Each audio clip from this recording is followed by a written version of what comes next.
This hearing will come to order. Thank you all for joining us today for this timely hearing on the U.S.-Mexico-Canada Agreement, or USMCA. Almost exactly 6 years ago, Congress and the President approved the USMCA, and Senator Wyden and Senator Grassley and Senator Hatch were very instrumental in negotiating and helping to bring that to the finish line. The Senate overwhelmingly endorsed this agreement, 89-10, the most bipartisan vote ever taken in the Senate on a free trade agreement. This demonstrates the broad support for the trade deals that expand jobs, wealth, and growth in the United States. 6 years later, we are now on the road to the agreement's first joint review, where we can assess whether the USMCA commitments deliver as intended. The answer is largely yes. Overall, the USMCA protects American jobs, strengthens domestic manufacturing, and continues to grow the U.S. economy. For example, trade with Canada and Mexico supports 13 million American jobs.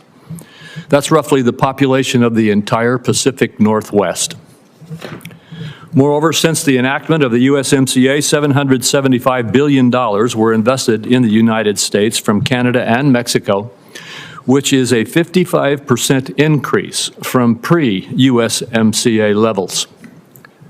USMCA propelled the United States to export $60 billion in agricultural goods to Canada and Mexico, which represents 1/3 of all U.S. agriculture exports. Is USMCA a perfect agreement? No. But no agreement ever is. For instance, I have long called for more robust enforcement of USMCA commitments, including but not limited to ag biotech, dairy, digital trade, energy, financial services, and intellectual property. In fact, both chambers of Congress approved USMCA with large bipartisan majorities, largely because of its strong rules and mechanisms necessary to enforce those rules. It is therefore critical for the United States to ensure that all its stakeholders, including U.S. farmers, businesses, and workers, fully benefit from the USMCA. I appreciate and commend President Trump and Ambassador Greer's unwavering commitment to enforce the agreement, and I look forward to working with them in that effort. But as the USMCA review process proceeds, it is wise also to remember to not let the perfect become the enemy of the good. Mexico and Canada are two of our most important trading partners. That strong partnership will continue to drive forward America's economic competitiveness. This trilateral relationship should not be taken for granted. This message is generally reflected in the 1,500 comments submitted to the U.S. Trade Representative in December. As Ambassador Greer recently acknowledged during a finance briefing on the USMCA, many stakeholders expressed support for the USMCA, and many explicitly called for the agreement to be extended in those comments. Many of those public comments conveyed the singular importance of business certainty, which is best achieved by timely conclusion to the review and an extension of the agreement. Today's hearing is an opportunity to continue conversations necessary to deliver on USMCA and business certainty in the United States. I look forward to hearing what our knowledgeable witnesses have to say as we evaluate the issues underlying this first joint review. And with that, I want to say I also want to, again, thank Senator Wyden for the work that he did when he was in the leadership of this committee with Senators Grassley and Hatch as you put this agreement over the finish line in the Senate, and look forward to working with you as we try to move forward on this review process. Senator Wyden. I thank my colleague, and as he knows and we talk about often, in the Pacific Northwest where we're from, this is an enormously important issue. And I look forward very much to working with you and with all of our colleagues. I am going to start, though, by noting that the House last night voted to repeal Donald Trump's tariffs on Canada, tariffs imposed in spite of the USMCA and most notably without the support of Congress. Trump's chaotic tariffs are losing support across the political spectrum. Now the Senate needs to get that legislation to the president's desk and deliver some relief to American workers and to businesses as soon as possible. With respect to today's topic, let me start by talking about the fact as noted. The USMCA is a good agreement that passed with extraordinary bipartisan support. There were senators who, as my colleagues know, had never voted for a trade agreement, and they joined forces for a bipartisan agreement here. That agreement promised to open up export opportunities for American farmers and businesses, and it promised strong standards on labor and the environment. Let me tell my colleagues this morning that at some point I will be shouting this from the rooftops, but today I will be a little bit quieter. But I want people to know that without strong trade enforcement, trade agreements are not worth the paper that they're written on. A trade agreement can't achieve its intended goals unless it's strongly enforced. Since Donald Trump took office last year, his U.S. trade representative has not begun a single enforcement case under USMCA. It hasn't even taken the first step. As a direct result, there are real and legitimate concerns about USMCA not living up to its promises. And the biggest culprit is an administration and a president who's more concerned with settling personal scores than putting American workers and our businesses first. If the executive branch won't do its job, then the United States Congress needs to take back its constitutional power over trade. And I want to make it clear that I believe Congress should have a bigger say on trade and tariffs and on holding the executive branch accountable for actually enforcing trade deals, which is not getting done now. For the first 4 years after the USMCA was implemented, things were looking up. Trilateral trade reached $1.9 trillion in 2024, up nearly $400 billion. U.S. manufacturing hit an all-time high of nearly $3 trillion in 2024. USMCA fueled over $60 billion in agricultural exports, something that Senator Crapo and I feel very strongly about as a priority in the Northwest. And finally, there was an opening of the Mexican market for American fresh potatoes, which, as the record will show, are better coming from Oregon than Idaho. But this was a big, big deal after 2 decades of unsuccessful talks. Then Donald Trump took office. Since then, random slapping of tariffs everywhere in sight. There was havoc on our supply chains, chilled investment, and driven our allies towards our enemies. U.S. manufacturing contracted for the 10th straight time in December with slumping orders and higher input costs. Exports to Canada, a hugely important trading partner, fell 23%. Canada is strengthening instead its economic partnership with China, which could have enormous impact on Americans and car manufacturers. So the Finance Committee is meeting today to talk, and I look forward to working with all my colleagues to talk about what comes next. Early signs indicate that Donald Trump is considering tearing up USMCA. Now, why would that be? I guess he wants to throw out tariff threats and bully other countries no matter the damage to American jobs, trade, or national security. If Donald Trump wants to yell at somebody for not doing their job on USMCA, my own take is he ought to look in the mirror. The fact is, USMCA delivered real wins for Americans. It included strong rules on labor and environment and new enforcement tools, with special credit to our colleague who sat down there, Senator Sherrod Brown, and I was pleased to be able to join him when he put together the rapid response mechanism to actually enforce trade laws. It created new opportunities for jobs and economic growth in innovative sectors like digital trade and services, another area where the chairman and I have some joint interests. and it strengthens supply chains and political alliances with our neighbors, promoting North American competitiveness in global markets. Without USMCA in place, supply chains can be disrupted, prices go up, American alliances unravel, and North American workers, businesses, farmers, and ranchers are less able to compete with China. That's why USMCA was backed by such a broad alliance. Stakeholders across the political spectrum, from labor to business to college professors, pushed for the passage of the bill. And as was noted, 89 votes. You can't normally get, I see Chairman Brady here, normally you can't get 89 votes around here for ordering a soda. That was a big, big deal. But USMCA can only reach its full potential if the U.S. enforces strong rules. And if colleagues think I'm getting repetitive with respect to enforcement, guess what? You haven't seen anything, because it is absolutely critical to getting this job done. So let me close by saying USTR should use this 6-year review to deliver for farmers and workers and small businesses, high skill, high wage jobs that gives families an opportunity to prosper.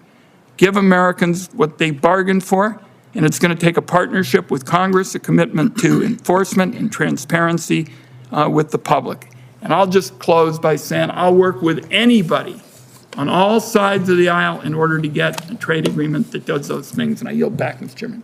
Thank you, Senator Wyden. And although we can't ever agree on potatoes, everybody knows where the best potatoes come from. We do agree on how critical enforcement of trade agreements is. And that's something where I think we can make a lot of progress together. In a moment, our witnesses will share their opening statements. Before that, I will provide a short introduction of each witness. Chairman Brady is a senior consultant at Akin and co-chair of the Coalition for North American Trade.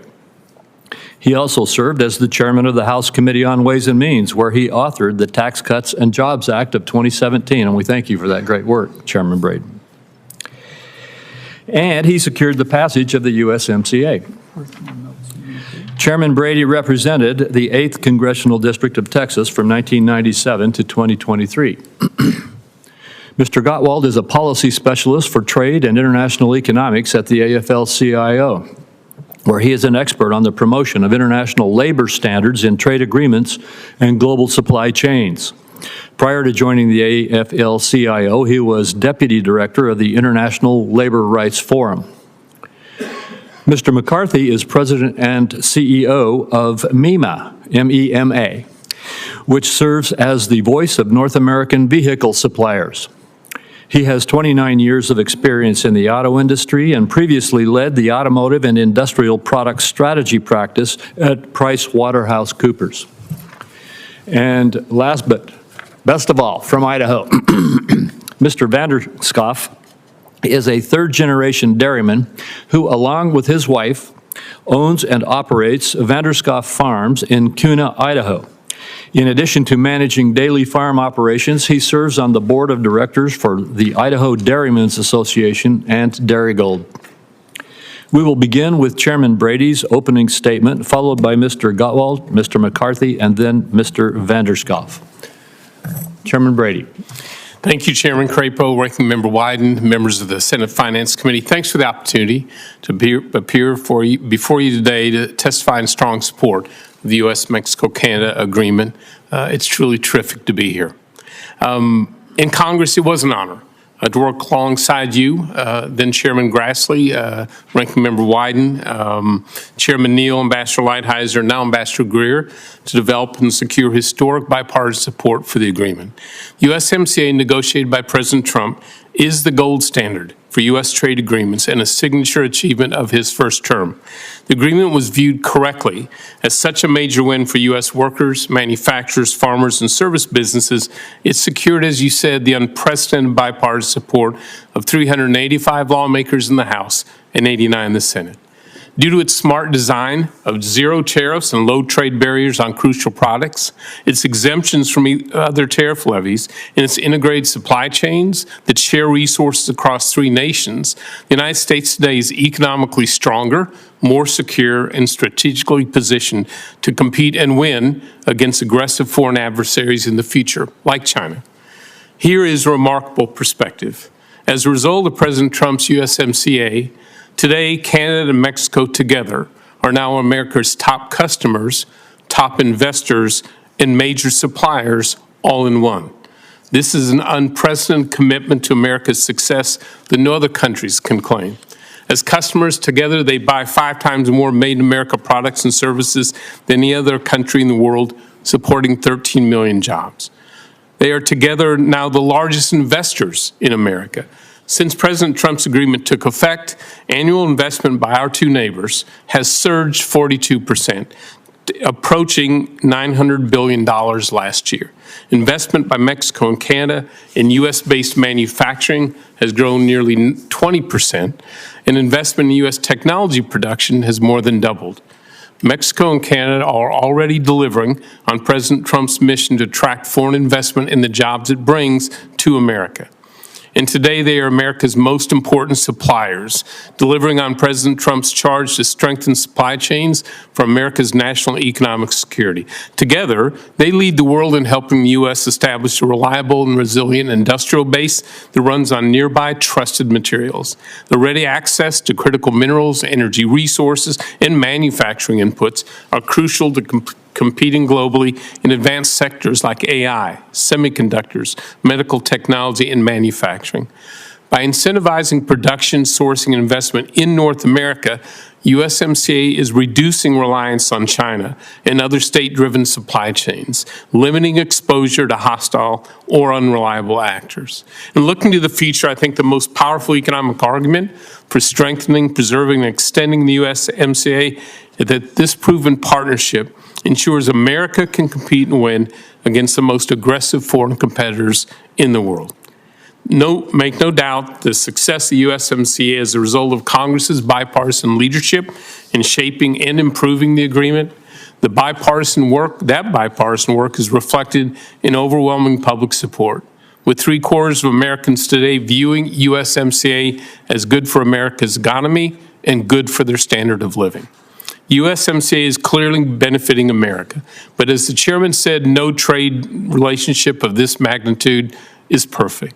The 6-year review process offers an important opportunity for the U.S., Canada, and Mexico to build upon this strong and enduring relationship, starting with fully enforcing existing commitments. This review, as Ambassador Lighthizer assured us at the time, is a critical tool to ensure increased oversight and input from Congress to the executive branch. The USMCA is the most consequential trade agreement in the world and will only grow in importance in global competition intensifies, especially from China. So, Mr. Chairman, let me close with the question I think that is at the heart of this review. If your country was a successful company, and America is, and you had a business partner that was your largest customer by far, your biggest investor, and your most important supplier, would you scrap that partnership or strengthen it, especially as China prepares to pounce? If America wants to win, and we do, we'd strengthen it, improve it, preserve the special design that works, and extend it for the longest term possible to continue to keep winning. That is what I think a successful review will accomplish. Thank you, sir. Thank you, Chairman Brady. Mr. Gottwald. Good morning, and thank you to Chairman Crapo and Ranking Member Wyden for the opportunity to testify on the future of the United States-Mexico-Canada agreement. My name is Eric Gottwald, and I'm here to represent the AFL-CIO, a federation of 64 different unions representing over 15 million workers across our country. In 2019, the AFL-CIO endorsed the USMCA after working with congressional allies to ensure the agreement represented a substantial improvement over the deeply flawed North American Free Trade Agreement. USMCA promised a different economic model for North American trade, one based on fair competition and respect for workers' rights, rather than NAFTA's corporate-driven race to the bottom. Unfortunately, more than 5 years since the USMCA entered into force, it is clear the agreement is failing to deliver for workers in all 3 countries. The vast majority of workers in Mexico continue to make unconscionably low wages and do not enjoy the right to organize, while American and Canadian workers face unfair competition and the constant threat of corporate offshoring. As we approach the 2026 joint review, our position is clear. The agreement should not be granted a 16-year extension without major reforms. Let me share a few areas where the agreement is failing workers, followed by recommendations to improve its performance. The USMCA was supposed to rebalance North American trade flows and narrow the United States' chronically large traded goods deficit with Mexico. Yet the opposite has happened. Since the USMCA came into force, the United States' bilateral trade deficit with Mexico has exploded from $125 to $263 billion. This alarming data point tracks with announcements by major multinationals like Stellantis, John Deere, Nabisco, and Case New Holland to close U.S. plants and offshore production to Mexico. The USMCA also required Mexico to address its corrupt system of protection contracts, where employers sign bogus collective bargaining agreements with illegitimate trade unions that do not represent workers' interests. Yet today, protection unions continue to thrive and represent a majority of unionized workers in Mexico. The USMCA's labor chapter required Mexico to effectively enforce its labor laws, but there is no evidence this is happening in practice. For example, the newly created Federal Center for Conciliation and Labor Registration is badly underfunded and does not have the legal authority to issue fines at employers who violate labor laws. On top of this, the Mexican government has slashed the budget of the newly created labor courts.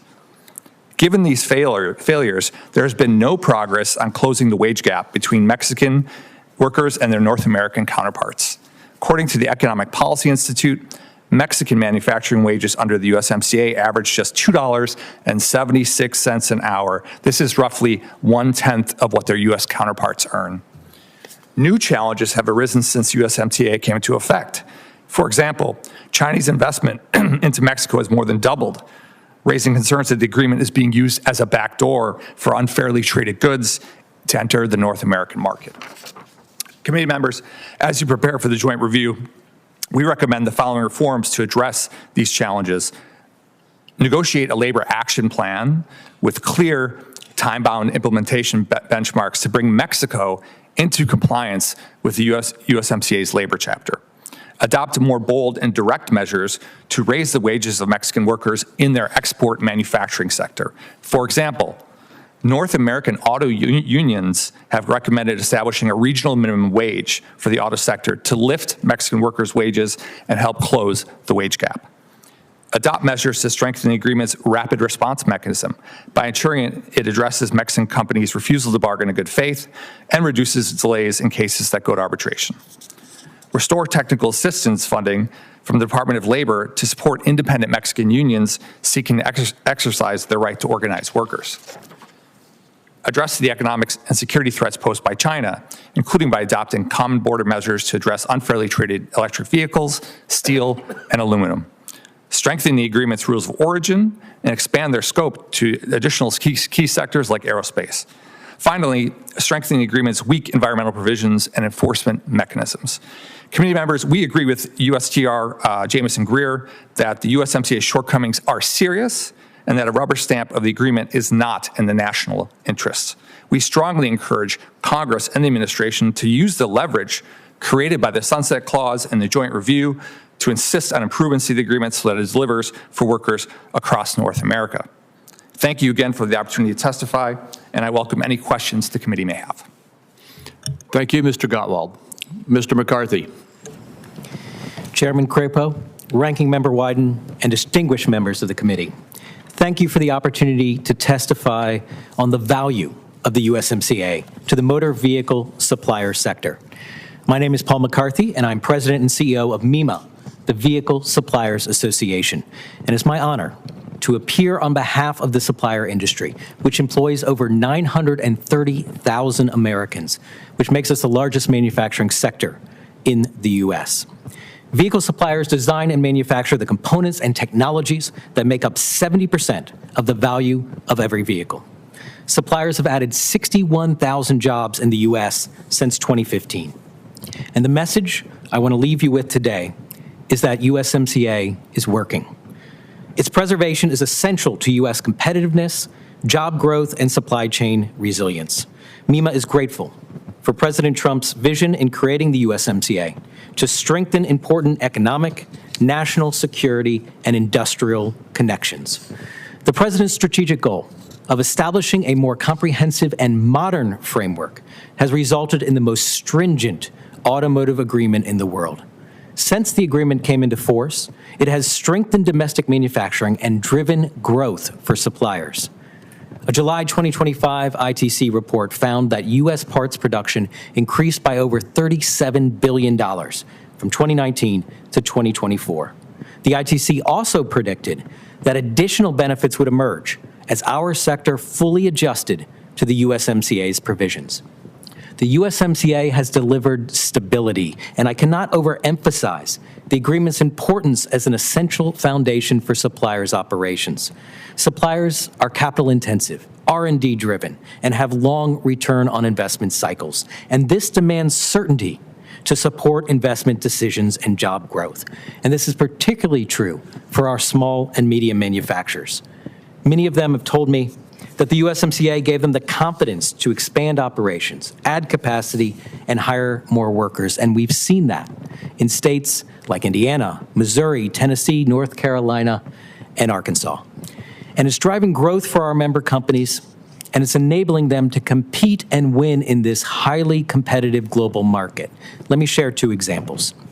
First, an Indiana-headquartered supplier has accelerated its U.S. investment since the agreement's implementation. The company established a new manufacturing center to serve the commercial vehicle market in the U.S. and Mexico. And because of the certainty provided under USMCA, the company has invested over $20 million in its U.S. plants. In 2026, they will achieve a 25% increase in employment at their century-old U.S. facility.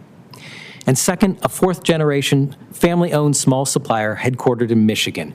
They grew over 20% between 2019 and 2025, expanding production and jobs in the U.S. thanks to the agreement. The company is a net exporter, and it's invested more than $1 million in a Michigan manufacturing facility to support this growth.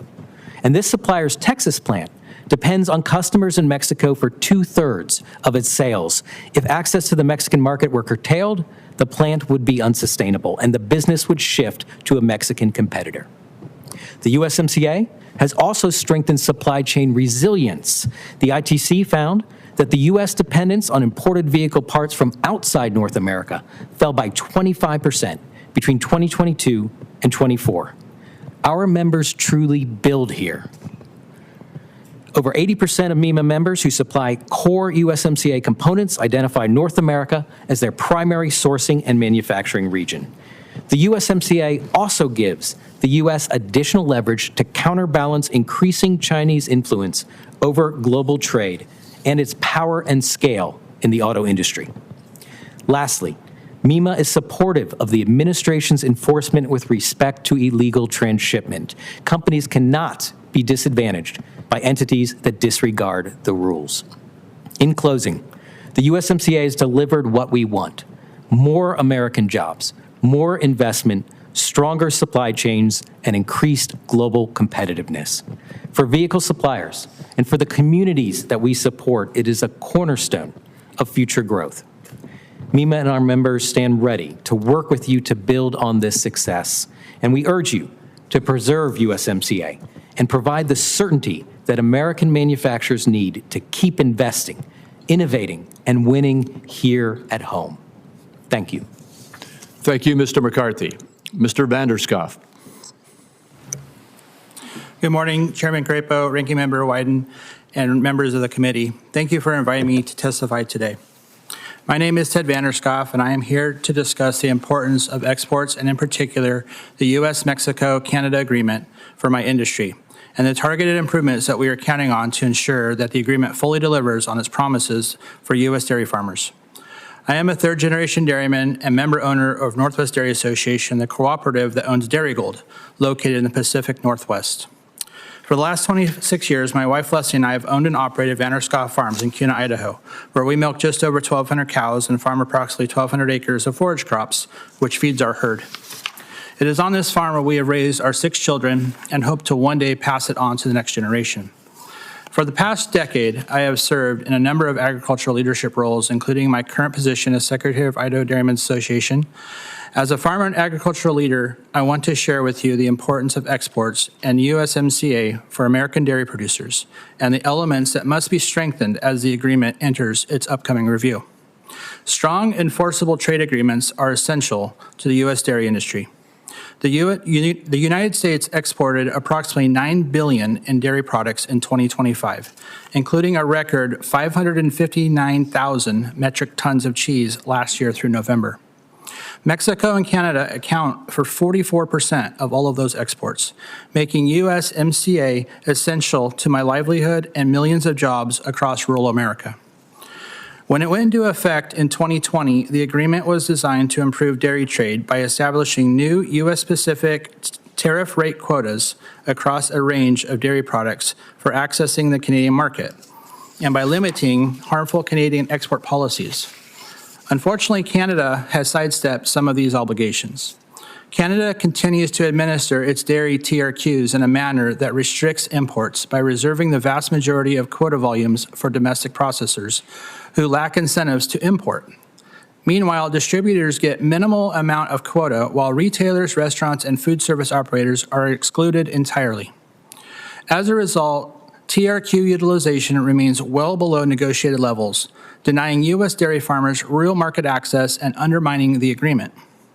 Additionally, Canada has skirted its USMCA dairy export disciplines by adopting new workarounds that continue to allow the export of artificially low-priced dairy proteins, undercutting U.S. dairy processors, both here at home and abroad. Looking south, Mexico remains U.S. dairy's most valuable partner. Our industries frequently work together on a number of fronts to support farmers and consumers to increase consumption.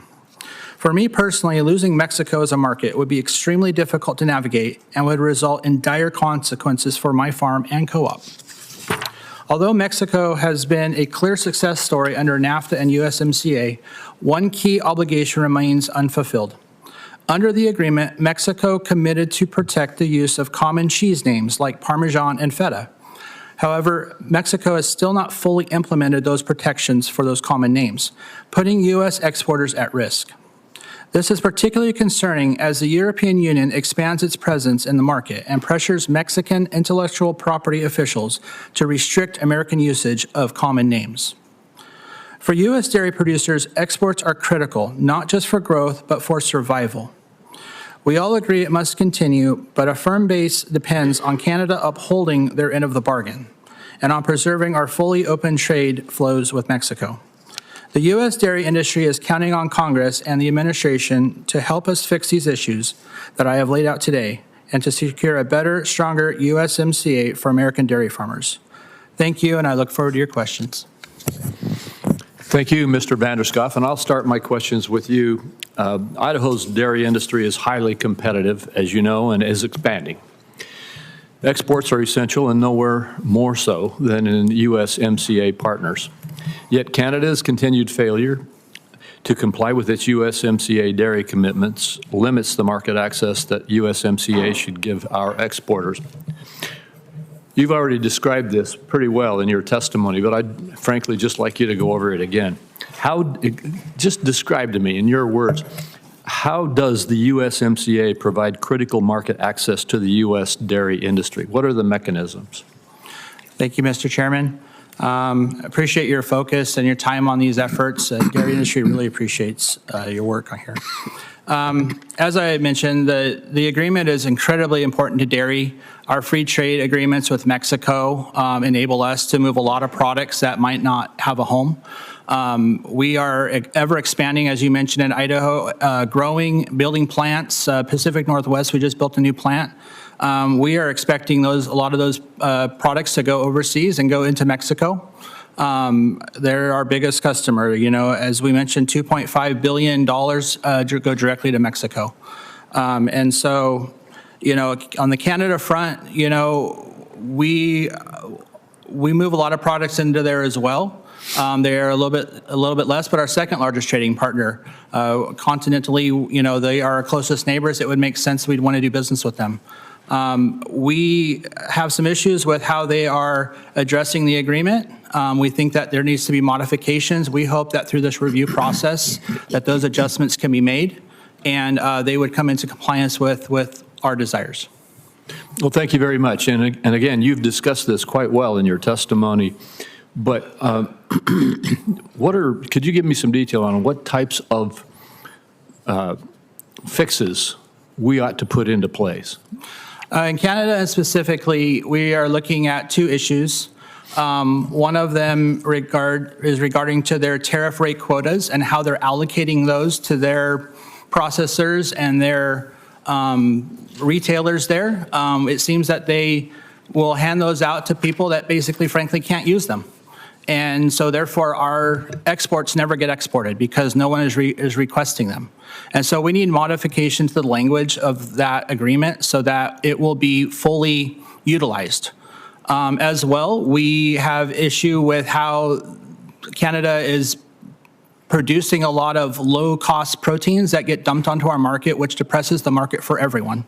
We would like additional language put into the agreement that would modify it to where they are, not able to lower their costs below our costs and depress our markets.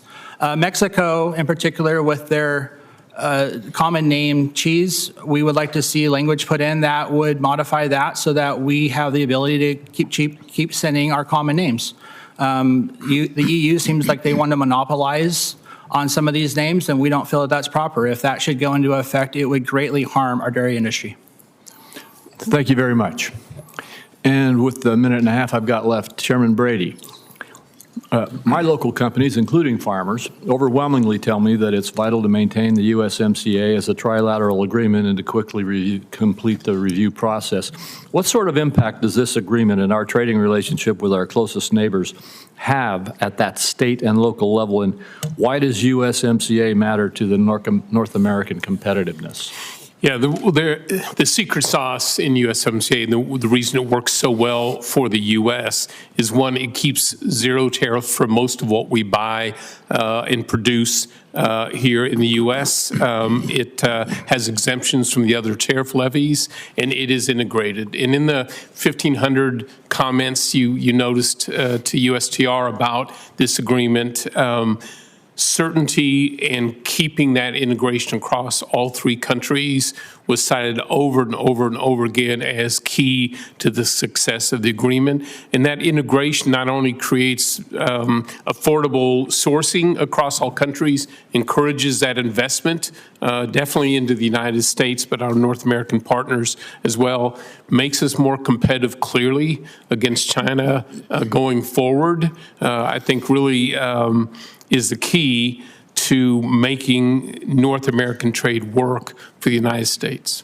Thank you very much, Mr. Chairman, and Senator Wyden. Thank you, Mr. Chairman. And Mr. Vander, Schaaf, let me go with one last question on dairy because it's so important. And Canada has never come into compliance with its market access commitments under the law, keeping exports, our exports out of the Canadian market.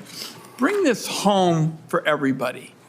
I have town hall meetings in all my counties. So many farmers come and talk about this. And bring it home for a second. What would it mean to you and your farm if we got fully what we bargained for? Well, I think, first of all, Senator Wyden, I just want to go back to your earlier comments about potatoes. Senator, those are fighting words in Idaho. I just want to let you know. This could get spirited. Yeah. I'm not a potato farmer, but I'm going to stand up for my Idaho boys. So just want to let you know that. I almost asked you that question. Senator Wyden, I appreciate your efforts in these matters. I know your long-standing work on this agreement. It's been appreciated by the dairy industry. It's benefited us greatly. To your question about how does it benefit rural communities, first of all, let me say, if we were to lose this agreement, it would be devastating to our rural communities. This agreement allows many dollars to come back into the rural economics of America. And so it would be no different in your rural counties nor in Idaho's rural counties. If we lost this agreement, it would be devastating. We benefit from this agreement. Currently, 19% of national dairy production goes overseas. As we said already, $9 billion of dairy is going overseas. A lot of that Pacific Northwest, I can say, is going overseas. And so Oregon specifically would be hurt very deeply financially if we lost this agreement. Okay. Question for you, Chairman Brady. I remember putting in the hours, and we go back and forth from the Senate and the House, putting in the time to get this done, work in the trenches. That's how you get trade bills passed. But fast forward 6 years later, President Trump, and let me quote him, is calling USMCA, quote, irrelevant, and saying, and I quote here, it provides no real advantage to us, unquote. What do you think of that?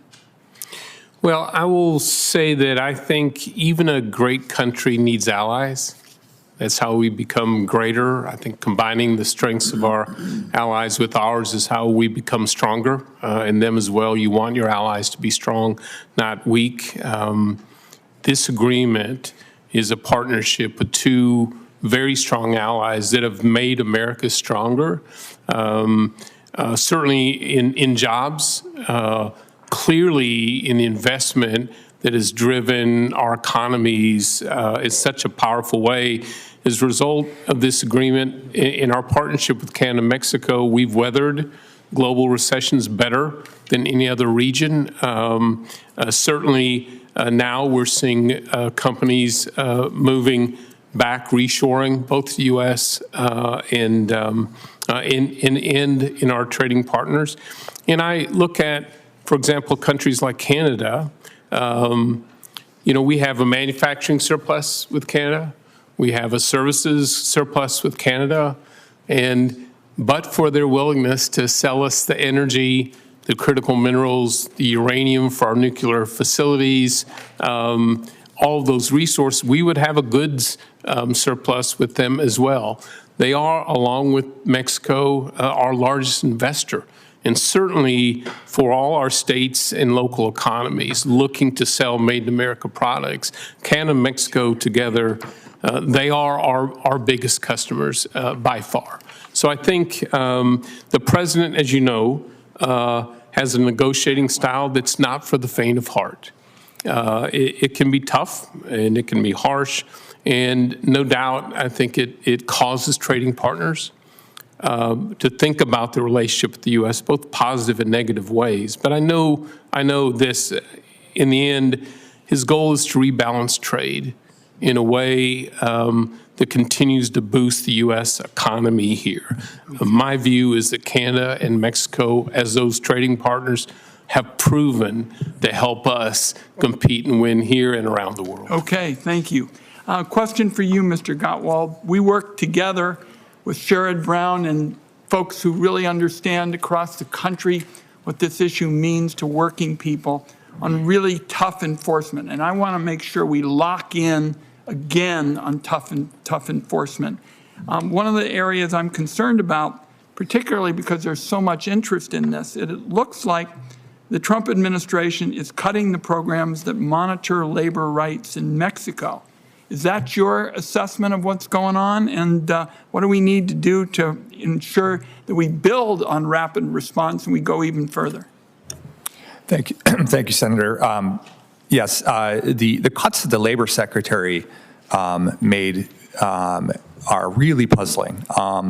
She cut all the grant funding that supports independent trade unions in Mexico, that supports the government of Mexico's efforts to modernize their labor enforcement machinery. And that was very puzzling. I think it really took us backwards. It is essential, I want to say, on supporting independent unions in Mexico. Why is that important? It's critical because the unions are the folks with the eyes and ears in the factories in Mexico. They know exactly what's happening there, whether Mexico's playing by the rules, whether employers honoring the agreement's commitments. And we've seen that the best RRM cases, the rapid response mechanism cases, are coming from independent unions in Mexico. Totally agree that it's very puzzling, and I think Congress needs to push back on this. Thank you. Thank you, Mr. Chairman. Thank you. Senator Cornyn. Thank you, Mr. Chairman. Chairman Brady, Obviously, you and I call Texas home, a Sir. border state, and our relationship with Mexico is important to our economy as well as our national security, which I want to ask about a little bit. But there are bones of contention, certainly from time to time. One of them is water. In 1944, the United States and Mexico entered into a water treaty. The enforcement of that has been fraught with problems and resulted in tremendous hardship and loss of jobs in the Rio Grande Valley. Thanks to President Trump and Secretary Rollins, now I think we're in a better place than we were in terms of the delivery of water to our South Texas farmers. But how can the U.S. use the USMCA joint review process to help reinforce compliance and accountability with Mexico to help safeguard these South Texas agricultural jobs? Well, first, Senator, thank you for your leadership on that water treaty. It was, this has been an issue that has been troubling for Texas for decades. Your leadership, along with Senator Cruz and our congressional delegation in the Valley, to see now Mexico stepping forward an agreement to both unleash that water to Texas, pay back what is owned in the past, working with the administration. I can't tell you how important that is to our state.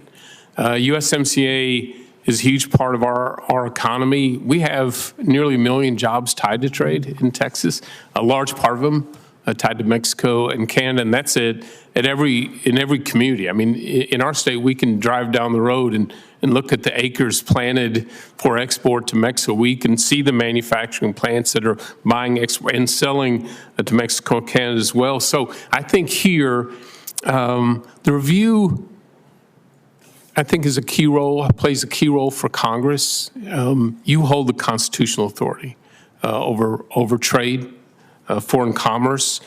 This is an opportunity to work with the administration to make sure that their commitments are being kept, that this is being enforced across the board. It's an opportunity to improve it as well, working with Mexico and Canada in a whole range of areas and making sure the agreement itself is working for Texas workers and manufacturers and farmers, and it is.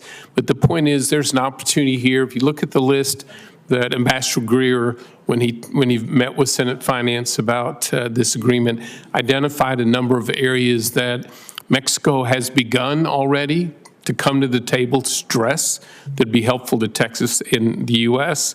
But also, I think it's an opportunity to go beyond that, to improve the agreement, certainly for Texas economic security, transshipments from China, investment in China, making sure that screening is done, not just at the U.S. border, but our neighbors as well, I think is key. Infrastructure continues to be an issue. Facilitation across our borders, our ag products and others have trouble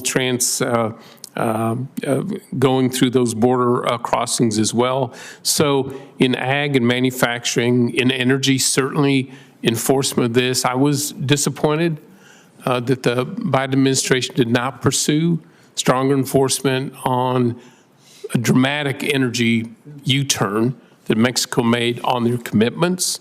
While there was initial call on that, the U.S. really did not follow up in an area that many members of this delegation voted for this agreement because that energy sector. So for us, and we don't sell just energy, we sell energy equipment, transportation equipment down there as well. All's been affected by, but I think, a lack of commitment. So yeah, there is plenty of improvement to be made in the agreement. Chairman Brady, the COVID-19 exposed the vulnerabilities of international supply chains and globalism in a way that nothing else has done, and demonstrating that the Chinese approach of hide your motives and bide your time have allowed them to create a situation where we're dependent on them for a number of things, including critical mineral processing and active ingredients and medications and the like. But now China has figured out how to game the USMCA in Mexico through transshipment and foreign direct investment. And what else do we need to do in order to prevent China from gaming the USMCA through these avenues? Yeah, that should be a priority for the review. Certainly it is. For Congress has already led on ideas on what should be done, whether it's the CFIUS-like review, tightening rules of origin, other ways to make sure this agreement only benefits Mexico, Canada, and the U.S. I think the agreement itself, Senator, could not have come. The renegotiation in 2020 could not have come at a better time for the U.S. because in this new design, in this new approach, we've been able to, companies have been able to move away from China, to move away from that China-centric, controlled atmosphere and back, not just nearshoring to Mexico and Canada, but now because we can work across all three countries and facilitate even better, they can anchor their supply chains in America, all which positions us in a much stronger way against China going forward. My sense is both Mexico and Canada are coming to the table, not just open, but I think eager to work with the U.S. On making sure those transshipments are stopped, making sure there is investment screening. And I think this is, at the end of the day, my prediction is that the economic security approaches, agreements in this review may be the most valuable improvement being made. Thank you. Thank you. Senator Tillis. Thanks, everybody. Mr. Vander, I get that close to right? Yes. Dairy industry, how much do you all rely on seasonal workers, H-2B workers, to make your operations work? Well, sir, first of all, appreciate the question. We, in the dairy industry, do not have access to seasonal workers, to be quite frank about it. Which program you use right now, or how do you supplement labor? So we have only access to domestic labor. We have no access to any type of imported or foreign-born labor. How easy is it to get people to show up? It's getting to be more of a struggle, I'll admit. I will throw in there on our farm side, if I have a crop farm, which I do, I am able to use H-2A labor for the farm only.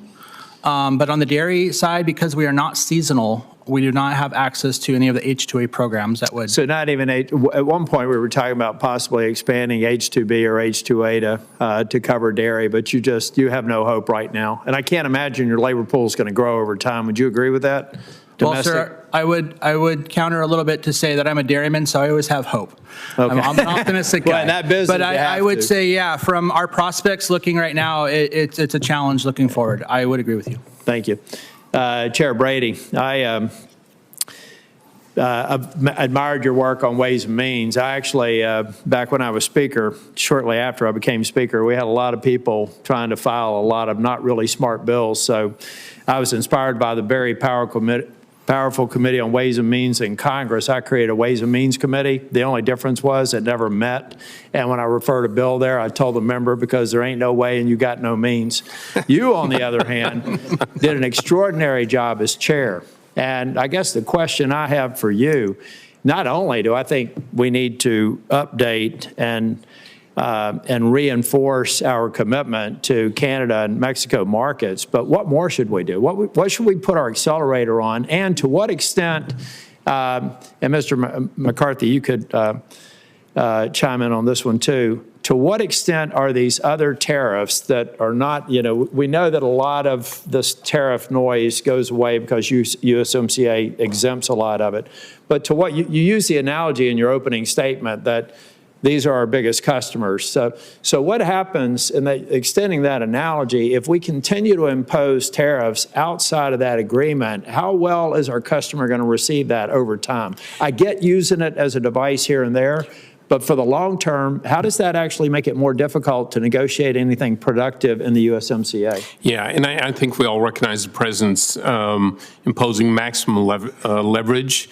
on a number of issues, including on trying to rebalance these trade relationships, drive strategic industry back. Absolutely get that. But in USMCA, those tariffs are devastating because they break up the integration that occurs across Who wins the in that countries. right now? I feel like China and other players win if we don't get that right with our key, like you said, these are our key customers. Yeah, I agree. And I think if they end the review, those exemptions that have been there in the past are no longer there, and they're tariffs. You have really seriously harmed the incentive for companies to nearshore and reshore, and not just Mexico, Canada, but here in the U.S. That if we learn integration, anything low out tariffs. of COVID, Yeah. I think that we may be making a mistake if we think all of these jobs and all these operations can come back into the U.S. But getting into this hemisphere and getting into some of our closest trading partners that also have similar rule of law and democratic underpinnings for their governmental system seems to make sense to me. And if we create more barriers, then I think it's going to have a perverse negative impact on onshoring or nearshoring operations that we do want to bring back home. It does, and I think it makes it tougher for us all, I think, to achieve the president's goal of streamlined supply chains, critical minerals moving to the U.S. for a growing economy. So it would have a serious effect. Mr. McCarthy, in 32 seconds, because I don't want to make Senator Blackburn mad. Well, first, thank you, Senator Tillis. And by the way, North Carolina is a very big source of supplier jobs, over 38,000 supplier jobs, one of the top 10 states in the U.S. Yes, when we speak with our members, one of their biggest whys for USMCA is it fundamentally gives us those economies of scale and scope so that we can compete with global competition. We can compete with global competitors who often have higher scale, who are often maybe pursuing unfair business practices. This is all about strengthening U.S. manufacturing, and that's their argument about why we need to see that continuation and that certainty about the future it's whoever's for USMCA. here who's the highest. Thank you very much, Senator Blackburn. Thank you, Mr. Chairman, and thank you to each of you for being here. Mr. McCarthy, I will stay with you. We've got about 56,000 motor vehicle parts manufacturing jobs in Tennessee, and DENSO is one of your members. I think you are very familiar with them, and they have done a good bit of investment into communities like Athens, Tennessee, and Maryville, Tennessee. And we appreciate the fact that they are there. But as we look at USMCA, one of the questions that we have to ask is, has this agreement increased opportunities? Has it increased competitiveness for companies like DENSO? And are there changes that we should be making in order to help preserve those jobs and that ability for exports from our companies? Well, thank you very much, Senator Blackburn. And as you say, Tennessee, big source of jobs for our sector, one of the top 5 states of supplier manufacturing in the U.S. To your question, it has absolutely created opportunities for suppliers, and I think the numbers speak to that. The ITC study talked about a 12% increase in the U.S. supplier economy as a result of this. And they also pointed out that there's more to come, that our supply base, we take a long time to make significant changes because of our quality orientation, and they expect further growth in states like Tennessee as a result of what we've seen with USMCA and how it's had forced us to adapt and change and really modernize our supply chains. Mm-hmm. In terms of making us more competitive, what it has done is given us more resilient supply chains. One of the other findings of the ITC is that it reduced U.S. imports of parts from other parts of the world outside the agreement by 25%. And I think that speaks to this overall goal that's so important to our industry strategically going forward, is to have resilient, secure supply chains. I agree with that. Thank you. Thank you very much. Mr. Vander, Schaaf, I hear a lot from our farmers and our dairy farmers in Tennessee, and according to our Commissioner of Agriculture in Tennessee, Commissioner Holt. Our dairy farmers in East Tennessee are doing about $102 million in dairy product with Canada. But what they feel is that the Canadians are not living up to their quotas and that they've not seen an adjustment with the tariff rate quotas. What are you seeing from that? Because we like exporting our ag product, whether it's beef or soy or dairy, and we're quite concerned about that. Yes, Senator Blackburn, thank you for the question. Yeah, I think U.S. Dairy sees the same thing that you're seeing. I think that we're seeing Canada not fully live up to their agreement.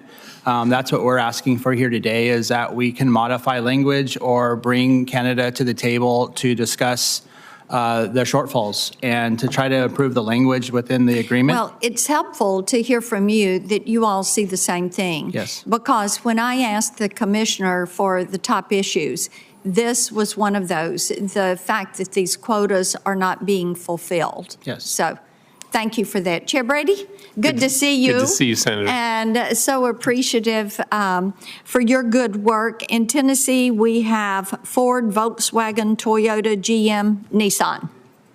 And auto manufacturing is important. As I was just talking with Mr. McCarthy, supply chains are something that are complicated, and sometimes we will see with these manufacturers one of our parts crossing the border, coming back, and you've got that back and forth.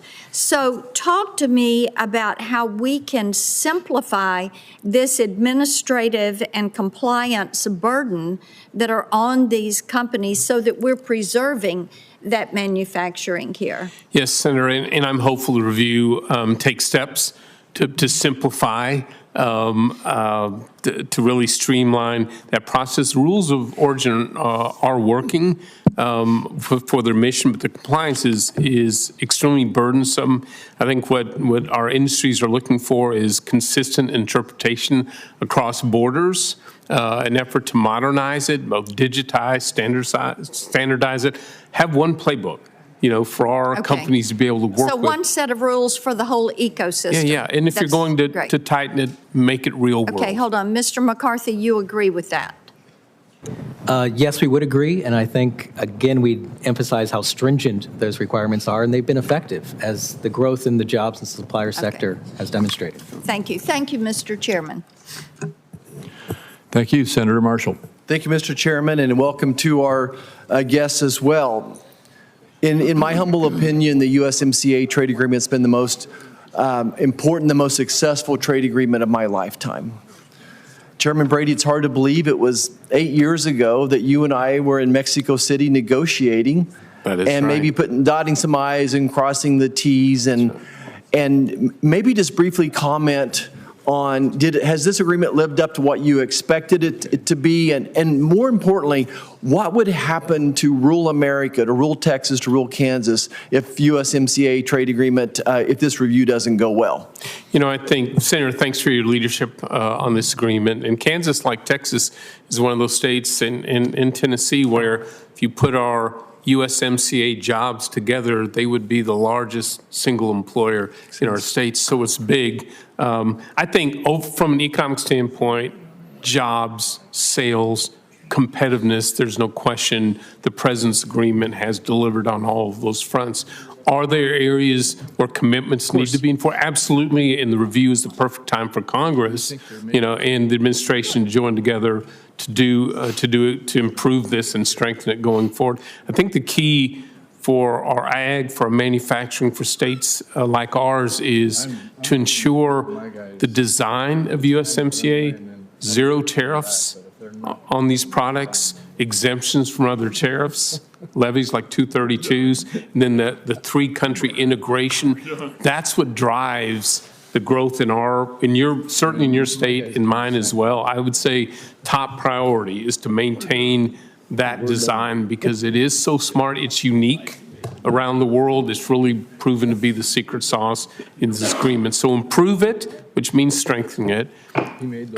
Look at ways to modernize it, including with China, Right. you know, but look to extend it longer term. Right. Because those investments are helping us. Okay, so you probably went through the stats, some of y'all, but this trade agreement before versus after, America's went from 1.2 to $2 trillion. Ag exports from Kansas in general up 50%. Wow. Because to Mexico based upon this treaty, this agreement as well. So I just did a trip to Mexico City. I've always thought it's easier to keep a good customer than to find a new one. And Mexico's been a great customer for Kansas.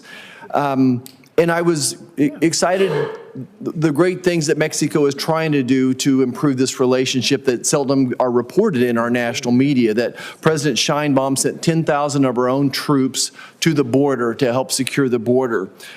She's turned over to us multiple drug cartel leaders. You know, I think cooperating with law and order, with security as well. Certainly Mexico's benefited from these tariffs on other countries so they've taken advantage in a good way, but then they turn around and put tariffs on 1,400 some items coming into their country as well. So Chairman Brady, do you feel like Mexico's been a good partner in this agreement, that they're sincere, that they are going beyond just what's going across the border? You know, Senator, I do. I think they were quick to respond when the president first said we got to secure this border. I mean, shut it down, and we need to address this fentanyl trade. I think they came to the table immediately, not just with proposals, but with real actions. And then, as the president's talked about, trade deficits, you know, about more jobs in the U.S. and in more industries here. They've brought solutions to the table. It seems to me they're eager to try to address the president's priorities here. President Sheinbaum has developed a good working relationship with the president, and I feel they are being good partners and good faith partners in this review. Great. You know, so I think going on, there is a deficit, a significant deficit. So how can we address that? I think two opportunities are ethanol and dairy. I think a big challenge we have is rail right now, that we pretty well have maxed out the current rail system. We need to address that. They need to address that. But Mr. Vander, would you just talk about the opportunities for dairy, more exports specifically to Mexico and dairy? Yeah, I think that with our agreement currently in place, Mexico is our greatest trading partner that we could have. I think that we could only expand on that. We have new production coming online domestically with new processors and plants in the Pacific Northwest. We just built a plant at Dairy Gold, and we expect to grow our business with Mexico. As I mentioned before, we are worried about the common name issue, the monopolizing of those names, and so we would like that addressed. But Mexico's a wide, vast canvas for us to continue to grow. We want to keep this agreement. Yeah, you know, some of the great things about milk is that it has so many great ingredients in it. Not to mention, you know, the good fats that help brain development, the protein in it, which helps decrease appetite. So we think there's a huge opportunity for dairy. We think there's even a bigger opportunity for ethanol going into that state as well. I guess my time has ran out. Does anybody have any insight on the ethanol part of this? They wanted to add? Okay. Thank you so much, Chairman. Thank you, Senator Grassley. Yeah. Congressman Brady, you and I have worked together on stuff like this for a long time and worked together on the USMCA about 6 years ago. It seems to me we had great congressional input at that time. It made the USMCA stronger, fairer, and more stable than it could ever otherwise be. So I'd like to have you explain the practical importance of congressional consultation in trade negotiations. So, Senator, first, thank you for your key role in developing this agreement, improving this agreement, working across the aisle and with the White House on it. And it's proven to be extremely important to the U.S. I think the key here is that, you know, we almost have a battle around the world for global superpowers and others looking to challenge America's economic leadership. This renegotiation couldn't have come at a better time for America, but because by preserving those zero tariffs and low trade barriers, not perfect, but very low.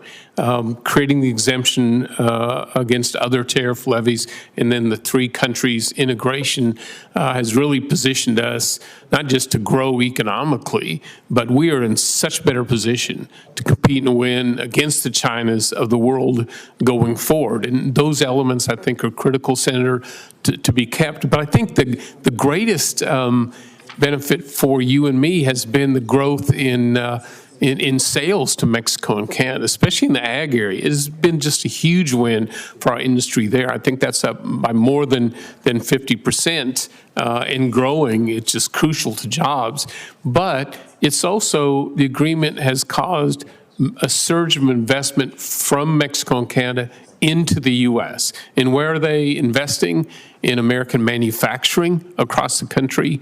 That's up, I think, 42%.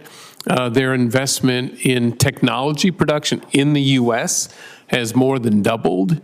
They are making investments in agriculture and the supply chain as well. And so in some ways, I don't think that was anticipated, that would see more jobs coming our direction as a result of the integration and low tariffs. So it has really worked out from a made in America sales to new investment for American jobs in almost every industry. And then going forward, there's no question the agreement has put us in a better position to compete and win against China.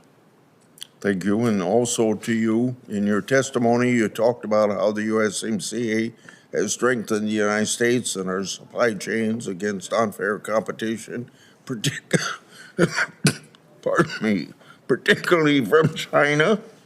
Could you please explain some of the chapters have protected the United States from unfair practices and the benefits that could result from repeating those chapters in the new agreement? Yeah, I think what we saw in the President Trump's negotiation of the agreement was a major effort to improve the quality of the agreement and make sure industries in America that had, blossomed since the original NAFTA was now part of the agreement. So we saw chapters in digital trade, in financial services, much better, I think, reforms and access for small business. But it created, I think, it laid the foundation for companies that felt like they needed to be around the world to compete and win and were far too reliant on China. It created exactly the right incentives, along with, by the way, a new tax code that also made us much more competitive and created incentives to bring back manufacturing and research and intellectual property to the U.S. The trade agreement at the time, along with the new, more modern tax code, has really driven this growth and positioned it. I think going forward, this is going to be one of the most important benefits of this agreement, is to be able to compete and win against our foreign competitors like China. Mr. Vander, I got time to get this question in. If the United States were to get fair treatment for our dairy access under the trade rate quotas, would there be additional issues you'd like to see addressed? Well, in relation to that, on top of that, I guess we still have issues with the protein. They are producing a lot of low-cost protein that they are undercutting our market with, and so we would like that addressed as well. It's been an issue for 6 years, and it still has not been resolved. To answer your question, Senator. Okay, thank you. Thank you. Senator Cortez Masto. Thank you. Thank you to the panelists. Congressman Brady, I'd like to start with you and talk a little bit about tourism. As you know, tourism is one of America's top exports, accounting for over $200 billion in value per year.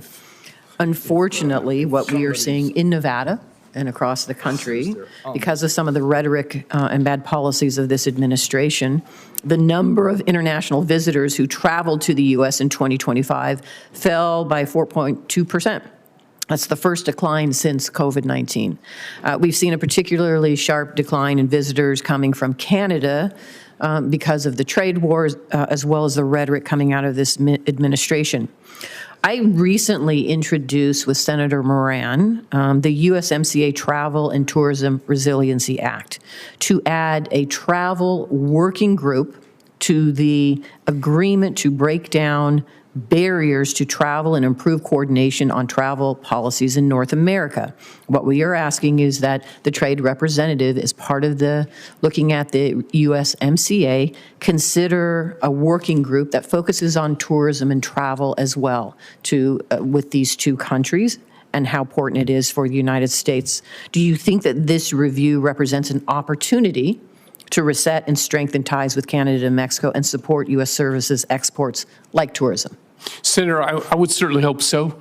International tourism is a big driver in so many of our communities, certainly in where I live in Texas, but where I grew up in the Black Hills of South Dakota. International tourism from around the world, including from Canada, was a big part of our economy, along with the military and agriculture. And so, yeah, I would hope that those types of discussions, initiated by Congress through your constitutional authority in this review, I think that's an important conversation, an opportunity, hopefully to gain back those visitors, and to grow from there.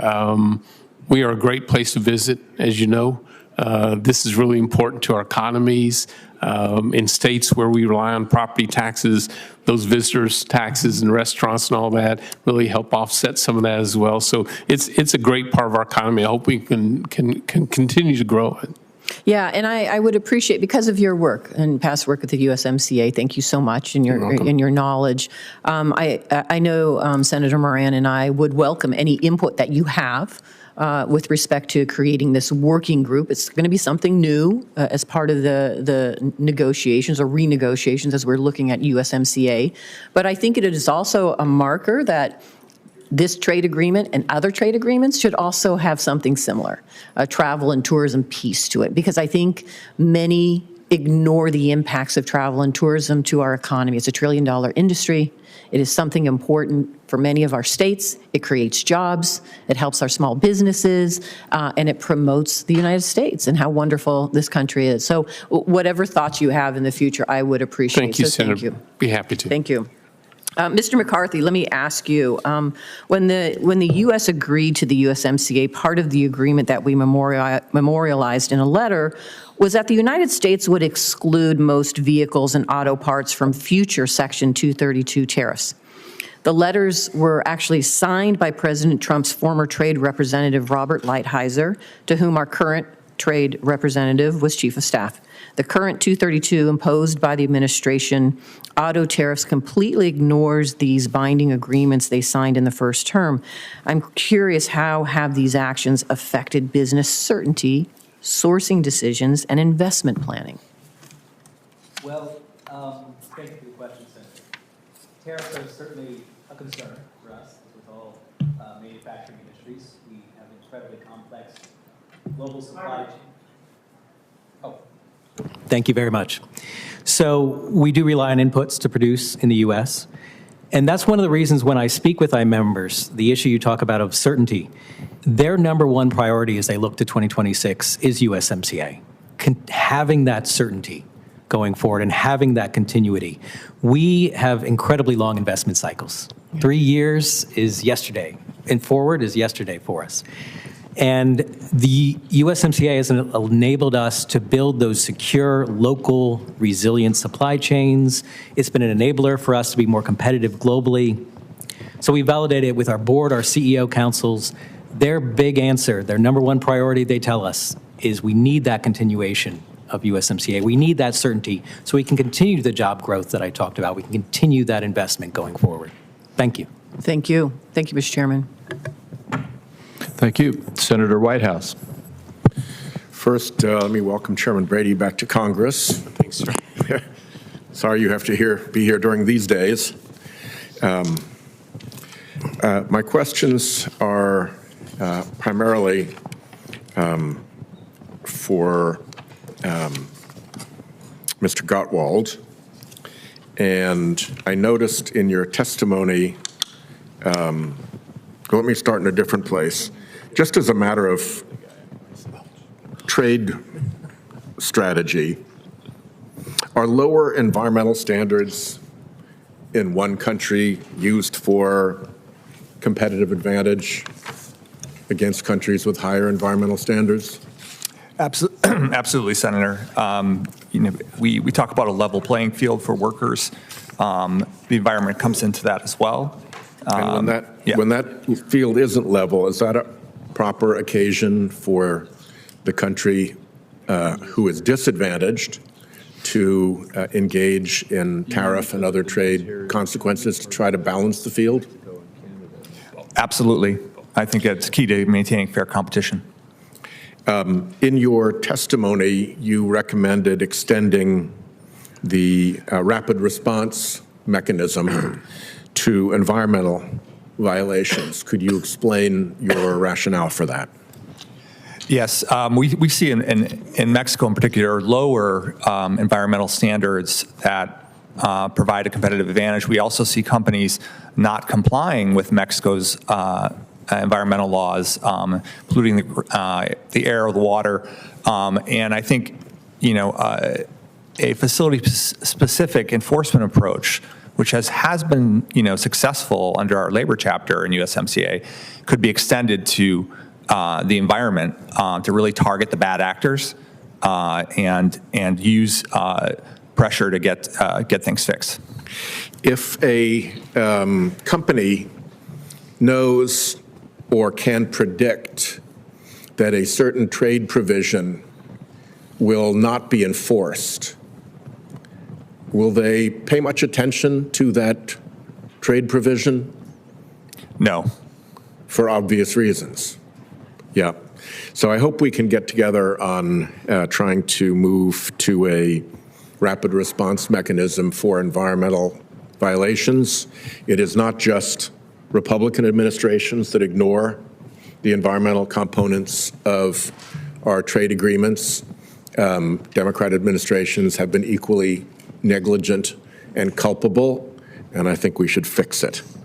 With respect to ISDS, the ability for industries to sue companies, former U.S. Trade Representative Robert Lighthizer described it as the U.S. government providing what he called political risk insurance to multinational corporations who are thinking of moving jobs and investment and manufacturing overseas. Is that, in fact, an incentive for a company deciding whether or not to move manufacturing investment or jobs overseas, to know that it can have that political risk insurance? Absolutely. I think ISDS, just like you described it, it is a form of political risk insurance. Companies are able to access it without approval from either government. So I do think it is an incentive to offshore. So I just conclude on that by pointing out some of the really grotesque abuses of the ISDS system. One of the smallest and poorest countries in the world is Togo, on the west coast of Africa. Togo had the temerity to advertise on its cigarette packages that cigarette smoking was dangerous. So the tobacco industry, with billions of dollars behind it, pounded poor little Togo into submission with ISDS lawsuits, simply because they had the money and they could, and Togo was such a small target that they couldn't weather the battering. It's one thing to go after the United States or the European Union or something like that, but these abuses of the ISDS by industry in truly inappropriate ways, just might before right, is yet another reason to be rid of these damned ISDSs. Thank you. Senator Daines. Chairman Crapo, thank you. I just was thinking about that great song, America the Beautiful. Talked about God shed his grace on thee in our country. And we woke up this morning, we've got an ocean on one side and ocean on the other side. We have Canada to the north and Mexico to the south. I think of how many countries in the world would dream to have that geography as we're sitting here looking at the USMCA. Very grateful that we have our partners to the north and our partners to the south. I also see this partnership through the lens of Montana, because this agreement is vital for Montana ag producers, for our manufacturers, for consumers alike. President Trump was correct when he sought to modernize NAFTA in 2017, securing better terms for American farmers, businesses, and fortifying supply chains in the Western Hemisphere. As I'm reminded now, if I spend time in Texas, the largest port in America is Laredo, Texas. The amount of north-south traffic coming across that important port is now the largest port. I've heard quite often about that USMCA created businesses and investment certainty for companies who sought to get out of East Asia and reshore operations. This has been a key driver of innovation and growth both here and nearby. Increased trade with Canada and Mexico has been crucial for Montana, which has grown steadily since USMCA was ratified. In fact, Canada is Montana's most important trading partner. Of course, we share a border with Canada, accounting for nearly half of our exports and almost all of our imports. Farmers use fertilizer from Canada to grow malt barley that goes to Mexico, which then comes back as imported beer. Manufacturers use inputs from both countries for value-added industrial processing. Our supply chains are interconnected, and Montana producers are better for it. However, President Trump and Ambassador Greer are right to point out that there's room for improvement for the current agreement. The joint review is an opportunity to address issues like discrimination against Montana electricity exports to Alberta, improper digital trade regulations, and strengthening rules of origin so USMCA benefits only flow to member countries. Chairman Brady, do you think the joint review could be used as an effective tool to strengthen the current agreement and secure better terms for American producers? Senator, it's good to see you, and the answer is there is no question. And I think this is what the review is designed to do. If we remember at the time during USMCA, the 16-year sunset and the 6-year review was unique and at times controversial, but as it was laid out to us members of Congress, this was an opportunity for increased oversight for Congress, to work with the administration to see how the agreement has worked and where it needs to be improved. And yes, I think these are the types of discussions, one, our ambassador needs to be bringing to the table, but two, is an opportunity to strengthen, as you said, through improving these provisions. I will tell you, we've been very impressed with our U.S. Trade Rep, Jamison Greer. He is absolutely, I travel around the world, he's viewed as an honest broker. I am too. A tough negotiator, but an honest broker, and he's doing a great job. And I appreciate Ambassador Greer's view that a rubber stamp of the agreement is not the only way to proceed. This is a real chance for us to make it better. Yeah. There's always room for improvement in any trade agreement. These are some of the most complex agreements we have, our trade agreements. That said, any path forward for USMCA should focus on certainty for American producers, for manufacturers and consumers. Chairman Brady, one final question. What would potentially 10 years of annual revisitations without an extension mean for American stakeholders? Yeah, I think that uncertainty couldn't come at a worse time. I think would lower the economic value of that agreement, certainly to America. Right now, this agreement is working for the U.S., Mexico, and Canada because it incentivizes long-term investment in North America. That's what's driving the job, certainly driving competitiveness. So the longer this agreement is extended, the more long-term investment we're going to see right here in the U.S., in North America. So, I'm hopeful that that's not the outcome of this. I think that long-term strengthening, as you said, preserving the key design of it, but extending it for the long term. That's going to make President Trump's trade agreement even more effective. Chairman Brady, it's good to see you. We miss you up you, here, sir. but thanks for your input. Thank you. Thank you. Senator Cassidy. You know, I walked in the back door and I saw a bald head and I said, hey, it looks like Kevin Brady. Turns out it was Kevin Brady, you know what I'm saying? So good to see the back of you. You're a sweet talker, Senator. Thank you. Thank you all for being here. Chairman Brady, this review is coming when there's increased awareness of Chinese surveillance of American society using software. Now, these cars that could be manufactured, or the software which could be brought in cars manufactured in Mexico to the U.S., could be thoroughly equipped with things which would report back to the CCP. This is not against the Chinese people, it is the effort of the CCP. So should we have explicit restrictions on Chinese manufactured connected vehicle components and autonomous vehicle software?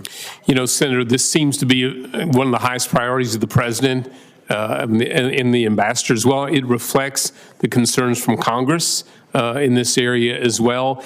I predict that the economic security improvements and discussions in this review will be of the highest priority, may well be the most significant improvements in this agreement going forward. And I expect to China, issues of transshipments, of investment screening, of those issues you raised, I think is going to be one of the most consequential discussions we have in the review. Related to that, should the trilateral agreement include agreement upon export controls upon semiconductors and AI chips? Well, that's I've certainly seen that raised by members of Congress during this review. This is the opportunity to bring that to the table for the ambassador, obviously, to have those conversations. Mr. McCarthy, if we were going to be concerned about the supply side, if you will, of stuff which may come through Mexico into the U.S., but we think it's a threat to our national security, how do you implement those protections? Well, very good question, Senator. First thing that I hear from our members when we talk about this, because our members develop a lot of the technology that is available here in the U.S. in those areas, is the need for strong enforcement and the importance of, again, continuing this trilateral agreement so that we have this framework to ensure that strong enforcement. I would also mention, you mentioned about connected vehicles. The administration has already taken some steps on this sensitive technology. So Commerce has been quite aggressive. We work with them to prevent technology from connected vehicles being able to come into the U.S. from those countries. So there's already, and we worked hard with them to shape and comply with that. And by the way, that supersedes USMCA, that protection. I'm not sure I understand, though. Yes. If I'm building something in Mexico, how do we make sure that that's implemented? As I understand it, when you bring things across the border, you have to have a complete manifest if you're at a land border, but not if you're shipping by sea. And so is that a loophole, or no, we're going to cover it because somehow we'll inspect plants, manufacturing plants in Mexico and capture the data? On vehicles, it's largely not, because it eventually goes into that supply chain and the vehicles that come in. But you do raise an interesting issue that I would like to emphasize, which is illegal transshipment. This is a very big concern of our members. We've been very welcome of the strong enforcement that has been there on that front. Our members are business people, we're pro-competition, but we must have a level playing field. And again, been very encouraged with the efforts to strongly enforce our laws on illegal transshipment. Okay. Mr. Chairman, you're from Texas. This is an issue affecting Gulf states. Mexican lanchas illegally harvest red snapper from U.S. waters. So last month, I led a letter from colleagues to NOAA documenting that seized red snapper volumes rose almost 30% last year, and Department of Homeland Security found that Coast Guard only interdicts 1 in 5 detected incursions. We're told that it is cartels that are managing this. So another way to do it. Now, NOAA has the ability to restrict related imports, but has never used it. I guess maybe this is not for the chairman, but for Mr. Vander Schaaf. Do you agree that tax agreements should prevent illegally harvested products from accessing U.S. markets? And then after that, Chairman Brady, should the 2026 review incorporate anti-IUU fishing cooperation between the U.S. and Mexico? Mr. Vander Schaaf? Senator Cassidy, thank you for that question. I don't know if I'm prepared to answer that question. I don't have enough information. Okay. And Mr. Chairman? Yeah, Senator, I would agree. I'm not as familiar with the issue, certainly not to the degree you are. I do think the review is an opportunity to bring these issues to the ambassador, the administration in these conversations. Okay. Thank you all. Thank you. Senator Warnock. Thank you very much, Brother Chair. This review is an opportunity to keep American workers and American farmers and businesses competitive while reducing costs for American families. As the ranking member on the Subcommittee on Trade, I constantly hear from folks across Georgia two big reasons why USMCA matters. Georgia's farmers want to sell their products abroad and compete on a level playing field. And Georgia's businesses want certainty about where their supplies will come from and at what cost. The Nonpartisan Tax Foundation estimated that in 2025, President Trump's tariffs already cost the average American family $1,000. If we pull out from USMCA, that price tag will only go up because businesses may have to raise prices amid new tariffs or uncertainty. Congressman Brady, for more than 30 years, businesses have relied on trade agreements between the United States, Mexico, and Canada, and they've invested in the United States as a result. You now work closely with businesses that rely on USMCA. How has uncertainty around the future of USMCA affected their investment decisions? Well, Senator, first, thanks for your leadership role on the Trade Subcommittee. It is one I held as well over in the other chamber, so thank you for that. There's no question, certainly matters in these trade agreements, and if you saw the 1,500 plus comments that USTR received about USMCA, certainly I think was probably the highest point, the most frequent point made by agriculture, by manufacturing, by technology in Georgia, Texas, and around the country. I think the review gives us an opportunity. As the president, he understands the importance of this agreement. It's his, and it has succeeded in a big way, but there is room for improvements. He wants the strongest terms possible going forward. The review is an opportunity, in my opinion, to reset that certainty, because it has driven investment into the United States from Mexico and Canada, integrated supply chains and innovation and manufacturing, advanced manufacturing all across the board. It is really, I think, one of the strengths of the agreement. I think it'll be important as the review concludes, we hope successfully, that certainty, especially for long-term investment, to allow us to compete and win against China, for example. I think that will be one of the strengths coming out of this. Yeah, there's no question that USMCA is not perfect, and the review gives us a chance to make it stronger. But I worry greatly about this uncertainty. Farming, for example, is a tough business. I spent a lot of time with farmers all across Georgia, and there's so much about that business that's unpredictable. And so this additional uncertainty could be very problematic for farmers, for small businesses, for suppliers. According to the Business Roundtable, 450,000 jobs in Georgia are directly tied to trade with Canada and Mexico.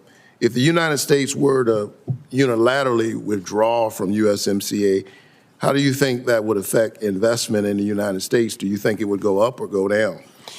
Well, first, Georgia is like Texas. If you put our U.S., Mexico, Canada, USMCA jobs together in our state, it would be our single largest employer. It is crucial to our states. So jobs would go down. We'd have fewer jobs. Look, I don't think there's any question. Fewer jobs, certainly fewer investment, slower economic growth, and we'd be, I think, put at a disadvantage in our competition against China. Right. So this is deeply concerning. It's concerning that the administration, has made, in my view, undisciplined statements about just withdrawing. We're in the midst of this review, and I hope that we can make USMCA stronger for Georgia's farmers, our businesses, and our workers. And I look forward to working with the committee and with USTR to ensure that USMCA is strengthened and that it continues to the benefit of Georgians.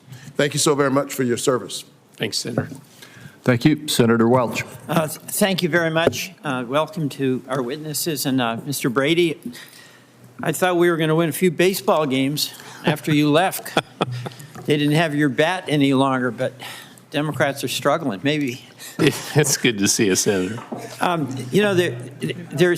There's consensus here about the incredible benefit of USMCA. And I take it that one of the extraordinary benefits is the certainty that businesses need in order to be able to sell back and forth across borders. Does each of you agree with that? Yeah. And that included on what expenses would be. Now, so we're all in agreement that certainty is absolutely essential to commerce.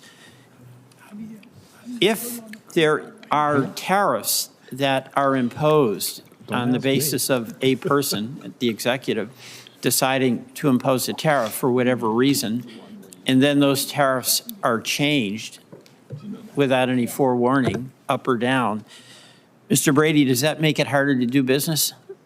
Certainly drives investment, short and long term. It's really key to our growth and our competitiveness. And so in this review and in the final product, well, let me interrupt that here. certainty really matters. No, it really does. I've had a lot of roundtables. Vermont is very close to Canada, both emotionally and in business. Yeah. And we also do a fair amount of business with Mexico. But the roundtables I've had, our businesses are saying they just can't deal with the uncertainty.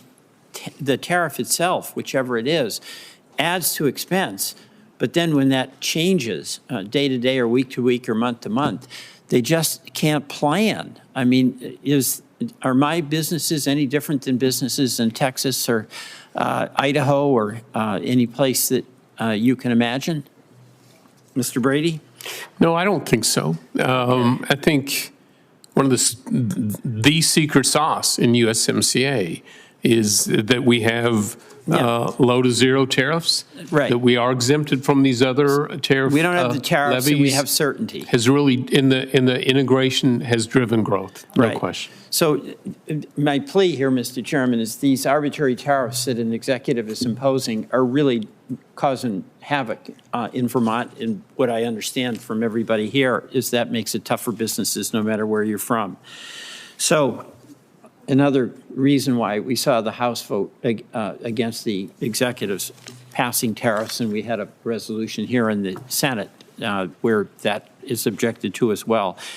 Mr. Vander, Schaaf, one of the things that it's really tough in farm country right now. I know a lot of the markets for our Midwest farmers, your Idaho, I gather, have been compromised as a result of reactions by China to some of our trade policies. But one of the expenses is the cost of equipment and the cost of repair equipment. In my experience with farmers is you guys can fix anything. And you're cheap, right? Yep. Like a Vermonter. And if you can fix it and not pay a lot of money, you'd prefer to do that. That's certainly what my farmers tell me. I've got legislation in that would give a farmer the right to repair equipment that the farmer buys. And with technology now, it's like you can't fix a headlight without getting a software program, and you have to wait till somebody, and it could be days before somebody comes out. Do you have any point of view about a legislation that would enable you legally as a farmer to fix your own equipment? Well, first, Senator, I would like to thank you for the question, and I would also like to thank you first and foremost for your work on the Whole Milk for Healthy Kids initiative act that you co-sponsored with Senator Marshall. I didn't have the opportunity to thank him, but Oh, I will. that's great, I yeah. will thank you. That's a champion move for dairy and a champion move for America's kids. So Well, thank thanks. That's nice for you to say. And Senator Marshall did a great job on Yeah. that. And then you asked me about repairing. It's ironic you asked me. I was actually went to school to be a diesel mechanic starting out. So yeah, farmers and dairymen are frugal by nature. We have to be to make ends meet. And so when it comes to repairing our own equipment, it's imperative that we have the ability to do so. As technology has improved and equipment has, become more technological, it has become more difficult to repair our equipment as we buy it. These newer pieces have more and more emissions and more computers on them. It has been disappointing that the manufacturers have taken some of their information and made it proprietary, Right. and made it impossible for us to fix our stuff. Well, that certainly makes sense to me. I just know how much pressure you guys are under. And if you can fix, and those things, that equipment you're buying, it can be $250,000, right? Or more. Yes. Yeah. All right. Thank you very much. Thank you, Senator Cantwell. Thank you, Mr. Chairman. Thanks to the witnesses. Thank you for holding this important hearing. I think the three of us represent a view of the world that is very much about trade. And while we appreciate the U.S. market and selling products into the U.S. market, we care a lot about selling products internationally and making sure that we have the opportunities to compete in what is an ever-growing middle class around the world. So I wanted to say I appreciate Mr. Brady, Congressman Brady, your comments to Senator Cornyn that we have the constitutional authority over trade. Thank you. Thank you for reminding us of all of that. And that's the big challenge. Senator Grassley and I are saying we should assert ourselves in this issue. But on this hearing, USMCA, we think it was a very important agreement. Many colleagues on my side of the aisle who don't usually support trade agreements supported trade agreements because it was also about capacity building. Capacity building is like getting a trading partner that follows the rules. And, the committee here has done a lot of work over the years, follow these rules, and it creates an even better trading partner. And so there's still work to be done on that. But I think it's a signature agreement. And now I'm worried that President Trump is doing things to undermine that, like 100% tariffs on Canadian goods,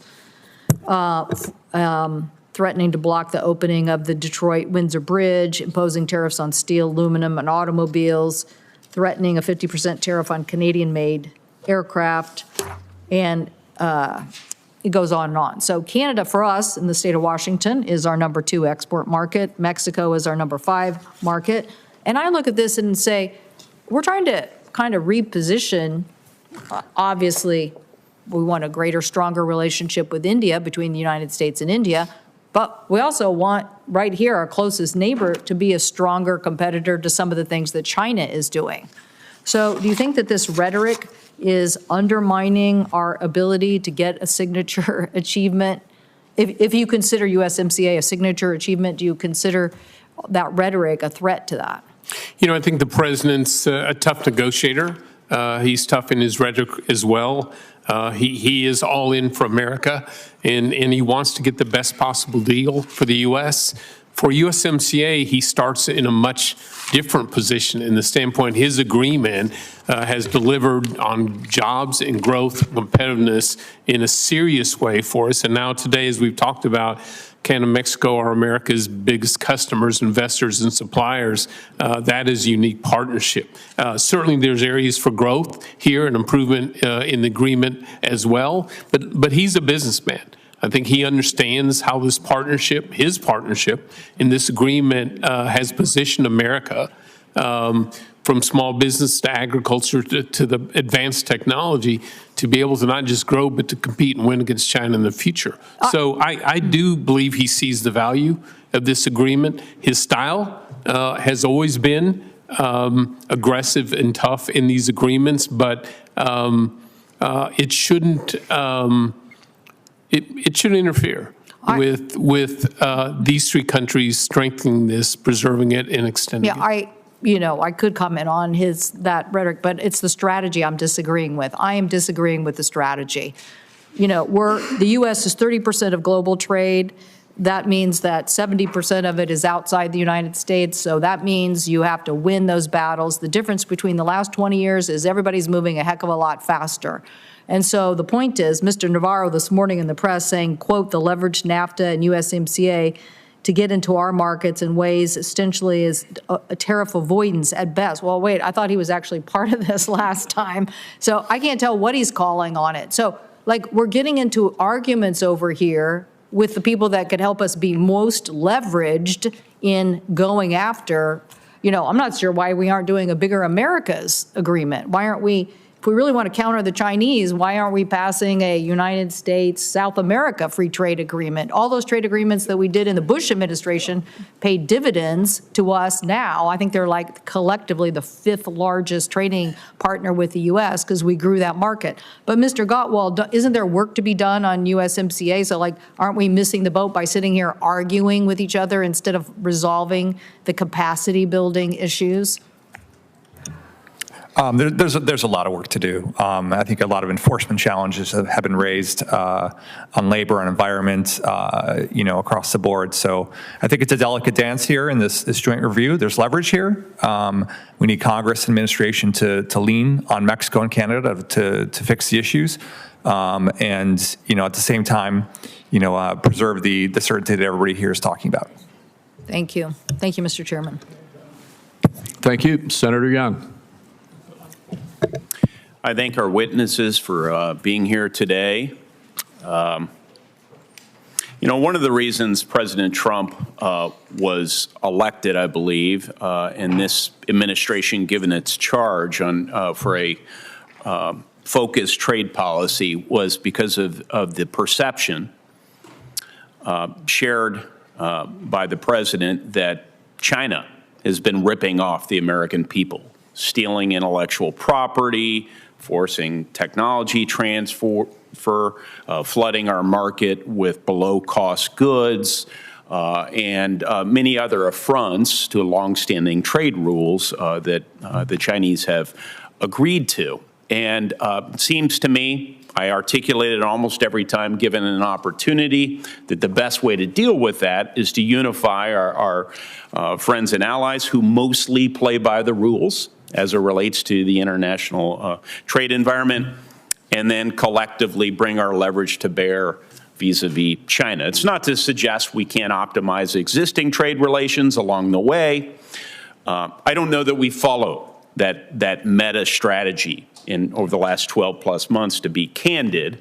I share that with the administration at every turn as well. But with that predicate laid, I want to acknowledge the handiwork of President Trump as it relates to USMCA. It's a signature achievement, a more durable version of NAFTA. It accomplished what he aimed to, bringing production closer to home, to places like Indiana, and it has secured better terms for workers and made the agreement more sustainable. So I want to commend Trump 1.0 on that, and Trump 2.0, as Ambassador Guerrero in particular works hard to make sure that we strengthen that agreement, and as he and others focus on modernizing our critical minerals approach. I commend Ambassador Guerrero in particular for launching the U.S.-Mexico Action Plan. For years, I've pushed for single-sector deals with teeth that are codified in binding trade agreements, so sanctioned by Congress. And my hope is we can take his good work on the action plan and run it through Congress and get bipartisan agreement, so that it's clear to investors and all stakeholders where we're going to source our critical minerals from to run a modern economy in coming years. Mr. McCarthy, as you know, we in the state of Indiana have more than 80,000 Hoosier manufacturing jobs tied to the vehicle parts industry. What must the USMCA review deliver on critical minerals to keep North American vehicle production stable and competitive? Well, thank you very much for that question, Senator Young, and thank you again, as you talked about, over 87,000 jobs in Indiana in the supplier sector, and we appreciate your support for that industry. Yes, when I speak with our member executives, the potential to leverage this framework to ensure that we have, that we address this critical issue around critical materials is one of the things that makes them most excited about the continuation and the strengthening of USMCA. And we've heard certainly some very creative ideas from the administration, from Ambassador Greer, from Congress, to take steps to leverage this region so we have those secure supply chains.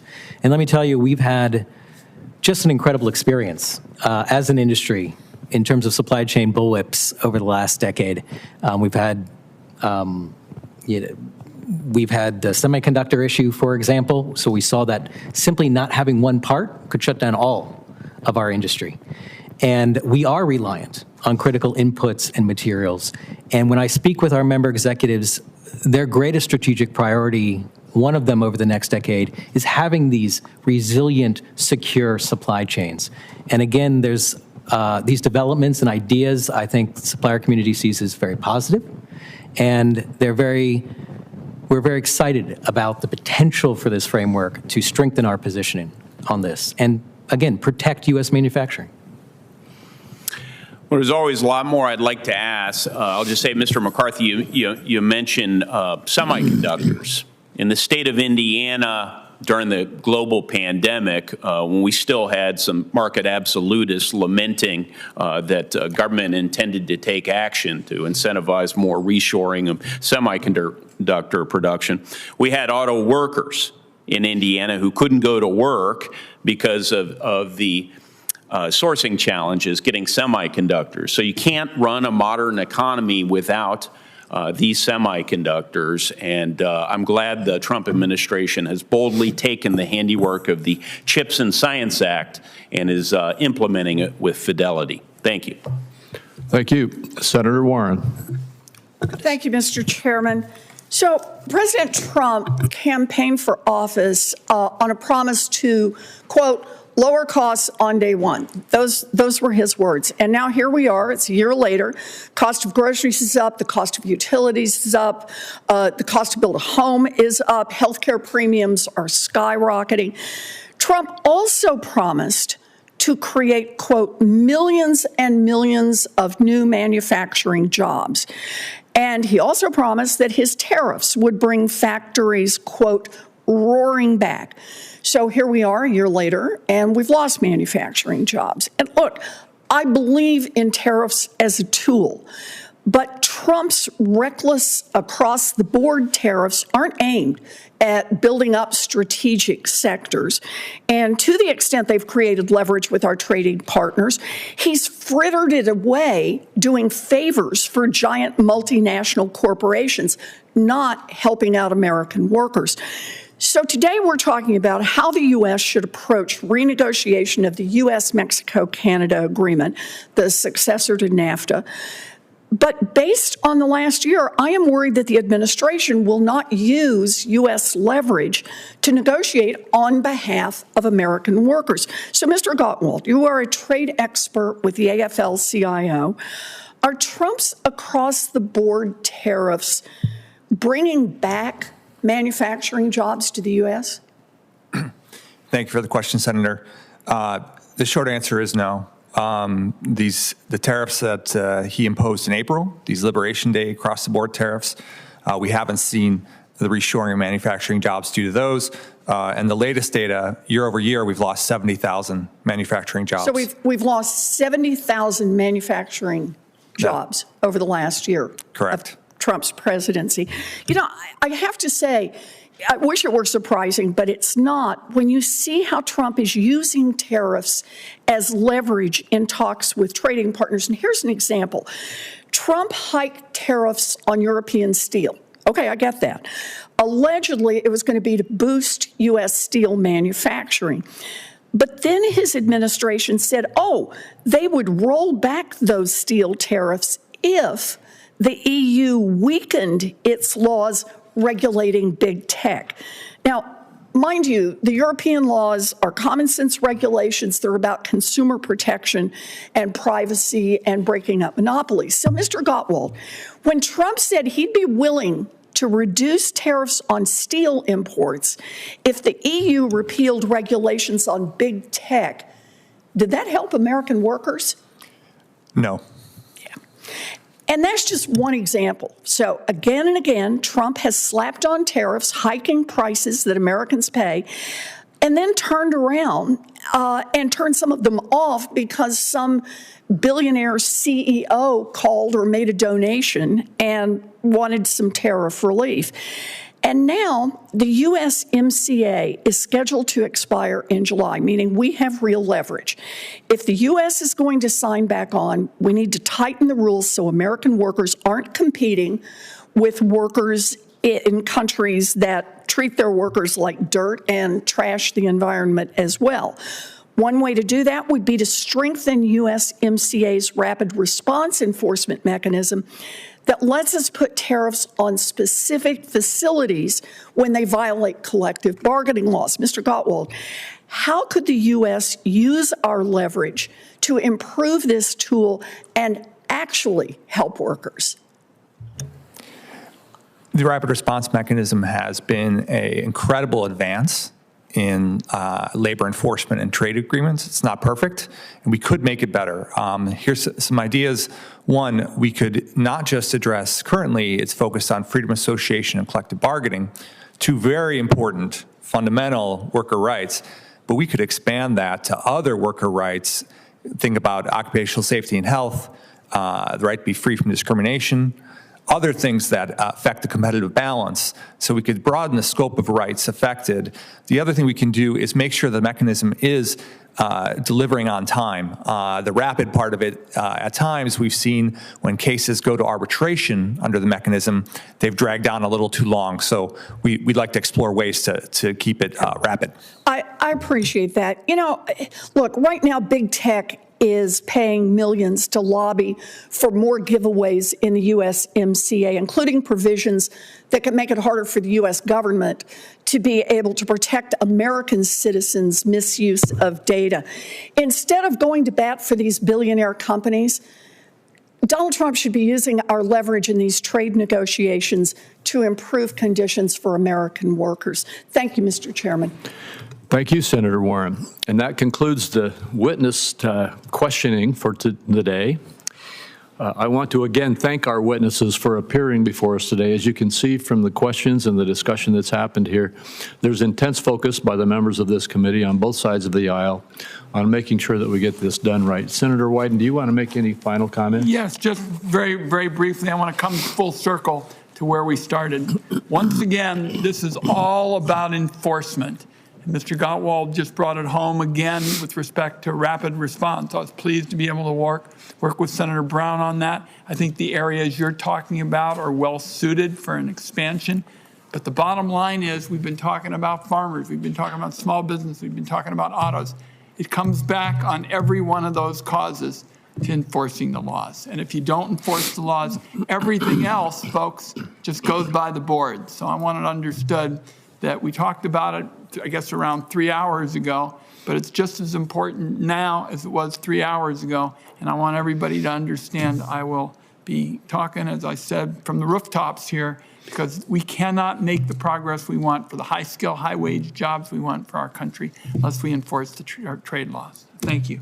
Well, thank you, Senator Wyden, and I agree on that. I've said to every president I've served with that we need to have bilateral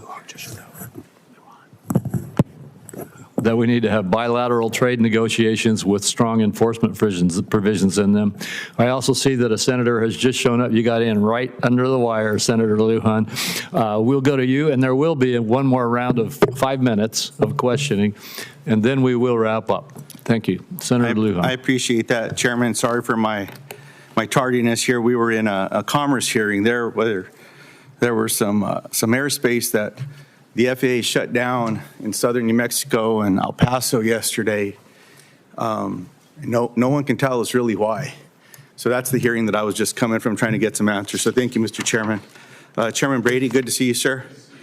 All the witnesses, thank you all for being here. Now, I have some concerns about what's been happening over the last many months surrounding how this administration has been engaging with Mexico and with Canada. I think it's appropriate that we're here talking about a trade agreement. I think trade agreements are often done with allies you work with. Chairman Brady, in your testimony, you note that investment in Canada and Mexico has surged 42% since USMCA took effect, reaching $873 billion. You write that Canada and Mexico are America's top customers, investors, and suppliers, all in one. Chairman Brady, the question I have here, sir, no disrespect, are Canada and Mexico our geopolitical and economic rivals? No, Senator. They are our strongest economic allies. Yeah. And do you believe that mistreating countries that we work with, whoever it is, as a country, does that help or hurt U.S. businesses and consumers, if you're able to answer that? You know, I think the larger question is it in America's interest to be a reliable trading partner, for example? And the short answer is absolutely it is, especially in a reliably beneficial trading relationship. At the end of the day, that's what President Trump wants, a better and more beneficial trading relationship throughout the world for the United States. The good news is with USMCA, he has exactly that, and there's room to even grow and improve it further. I appreciate that. One thing you reminded us all of, Chairman Brady, is you described the USMCA as the gold standard for U.S. trade agreements due to its smart design of zero tariffs, low trade barriers, and its certainty that it provides to integrated North American supply chains. Down in that little area that I was chatting with the chairman about, Chairman Crapo, about where the airspace was closed, Santa Teresa, New Mexico, one of the ports of entry that has benefited very much associated with some of the trade engagements and growth opportunities in that particular space. Chairman Brady, with the work that you did as chairman of the Ways and Means Committee, I had the honor to serve with you in the House. Yes, sir. Good to see you.